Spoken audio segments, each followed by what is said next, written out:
When you talk about the Republican vice presidential nominee, her name frequently comes up. But this week, the South Carolina governor, Nikki Haley, flatly said she's not interested at all. However, that doesn't mean she's not closely following the race for the White House and strongly backing her candidate.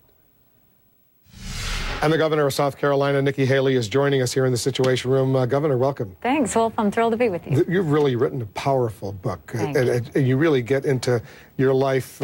Can't is not an option, my American story. I want to get to it in a moment. Let's talk politics a little bit. You want Mitt Romney to be the next president of the United States. I absolutely do. You know, this recent Gallup poll shows he has a significant problem with American women voters in swing states, the key battleground states that will determine who the next president is. 54% in this poll say they support the president.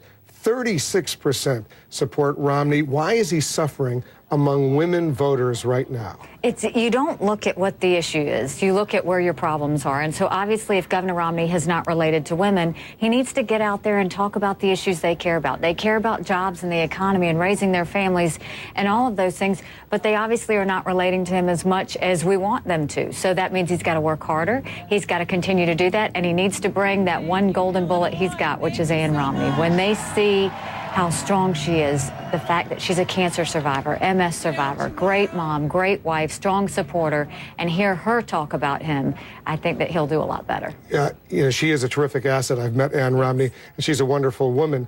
Here's my analysis, and tell me if you think I'm wrong. A lot of women out there are afraid that if he's the next president of the United States, he will work to take away their rights to get contraception, birth control pills, abortion rights, that he's going to take all that away like a lot of the Republicans on the right are suggesting, and they're scared. Well, I think women are more thoughtful than that. I think they actually look at all those issues as well as other issues. And I think they need the ability to ask him those questions. And I think he needs to look them in the eyes and give them the answers, because that's what this is about. You don't go and talk to the people that you already have support. You go and talk to the people that have questions. And if there are women that are questioning him, they should ask him those questions. That is the power of people's voice to do that. If he's the next president, he could name one, maybe two Supreme Court justices who may overturn Roe versus Wade, which allows women to have abortions in the United States. And a lot of women are nervous about that. And they should ask that question. And I, without question, know that during the general election, when it is President Obama versus Governor Mitt Romney, all of those issues are going to come out. And that's where you're going to start to see the shift of women. Where do you stand on those issues, like abortion rights, contraception, birth control pills? Should the government be involved in helping poor women, for example, have access to that kind of health care? Well, I will tell you I'm strongly pro-life, not because the Republican Party tells me to be, but because, like I say in the book, my husband was adopted. We had difficulty having both our children. So that is where my beliefs come from. In terms of contraception, I think all that you're hearing a lot of talk from the media about contraception. What I am saying is that women don't just vote on the contraception issue. They're smarter than that. They're broader than that. What we're saying is government should not mandate any organization or association to have contraception in their coverage.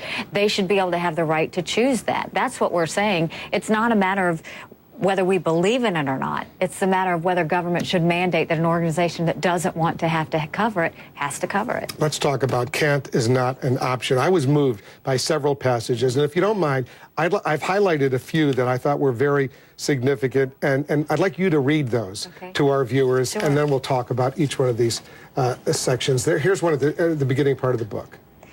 We were the first Indian family ever to live in Bamberg. In a time and a place that only knew black and white, we didn't fit either category. We weren't dark enough to be black or pale enough to be white. We were brown. That difference, our difference, was an inescapable fact. We coped the only way we knew how. We went into survival mode. We clung to one another tightly. We worked hard. We were respectful to our neighbors. We tried to fit in.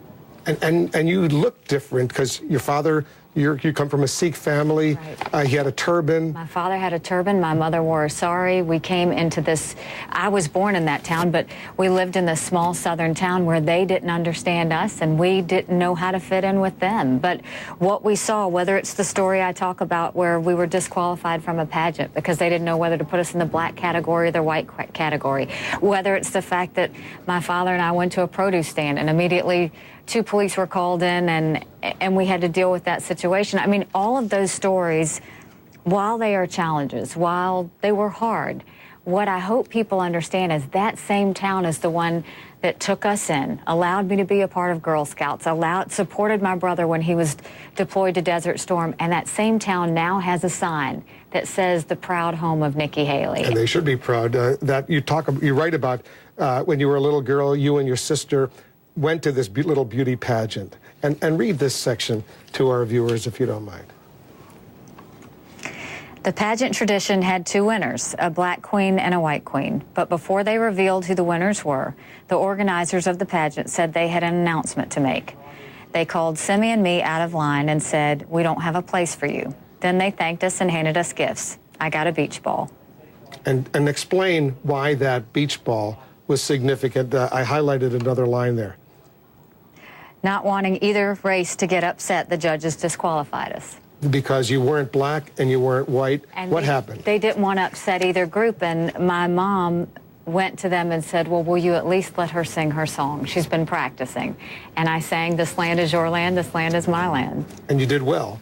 I did well. I stumbled a little bit. My brother was playing the saxophone right in front of the stage, and he was laughing at me. I, at the time, thought they gave me a beach ball because I did so great at my song. Later, my sister already knew, but later I realized it was because we were disqualified. All of these must be so etched in your mind. You remember all these moments. There was a just tell you that you know, it's amazing how things stick with you, because my daughter just was in her school pageant a couple of weeks ago, and I was terrified. I told my husband, Michael, I said, "I know this doesn't make sense, but I'm so worried she's going to be disqualified." And he said, "Nikki, you know that's not going to happen."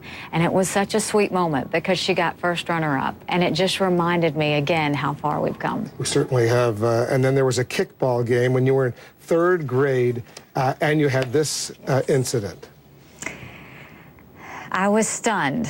"Why?" I asked. She replied, "You can play with us, but you have to pick a side. Are you white or are you black?" She replied. I was in a panic. Which side could I choose? What was I?